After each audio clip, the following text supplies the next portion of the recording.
Olá, eu sou Rafael Rangel e vim comentar com você sobre a comemoração dos 200 anos da independência do Brasil. Primeiro eu quero começar citando René Descartes, que diz: não existem métodos fáceis para resolver problemas difíceis.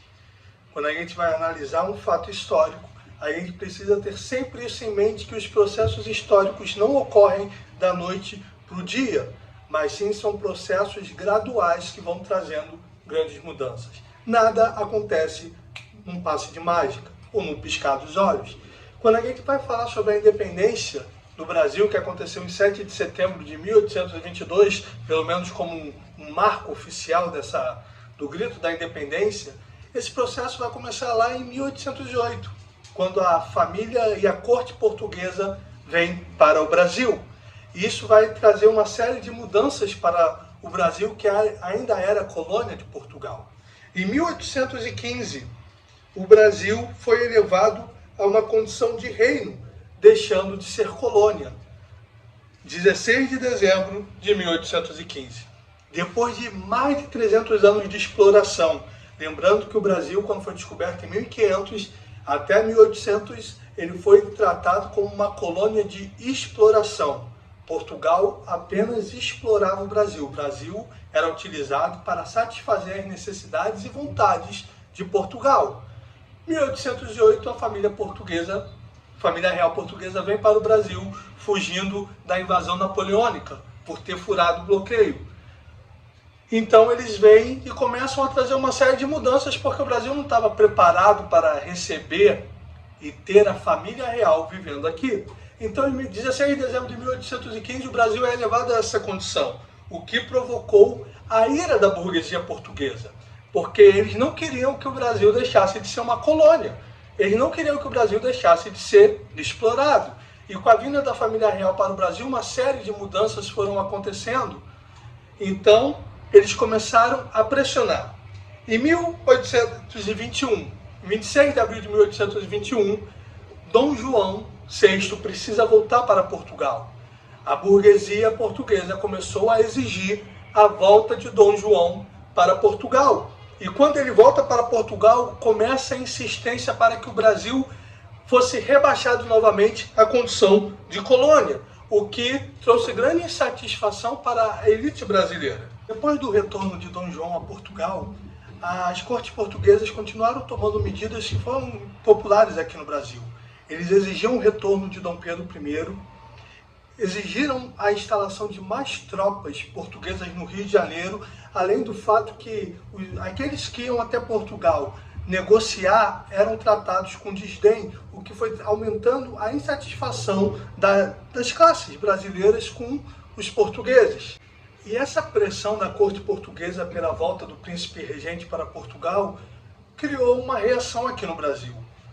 As elites, o povo, a maioria desejava a permanência de Dom Pedro I e houve uma pressão, um clamor popular para que isso acontecesse. Por isso que em 9 de janeiro de 1822, Dom Pedro I diz aquela célebre frase: se for para o bem do povo e felicidade geral da nação, diga ao povo que o fico. E a relação entre Portugal e Brasil continuou azeda.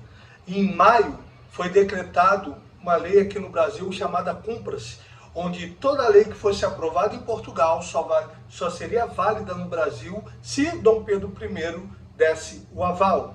Em agosto, chegou um decreto de Portugal exigindo o retorno de Dom I. Isso fez com que Maria Leopoldina, sua esposa, que teve um papel muito importante na independência do Brasil, junto com o presidente José Bonifácio, convocasse uma sessão extraordinária, onde foi decidido que era o momento de declarar a independência do Brasil. Um documento foi redigido junto às cartas portuguesas que exigiam a volta de Dom Pedro I e foi enviado para Dom Pedro, que estava em São Paulo. Dia 7 de setembro, um mensageiro alcançou Dom Pedro I, onde possivelmente, como ficou registrado na história, não se tem certeza se foi exatamente dessa maneira, mas no registro oficial ficou registrado que ao receber a carta de Portugal, ler, junto com um documento redigido pela sua esposa José Bonifácio, Dom Pedro então teria dado o grito de independência ou morte, e assim começou o processo de independência do Brasil. É claro que isso não resolveu todos os problemas. Você vai ver, por exemplo, a escravidão, que demorou 66 anos só para ser abolida no Brasil após a independência. Não existem soluções fáceis para problemas difíceis. E é claro que a independência não resolveu todos os problemas do Brasil. As coisas não mudam da noite para o dia.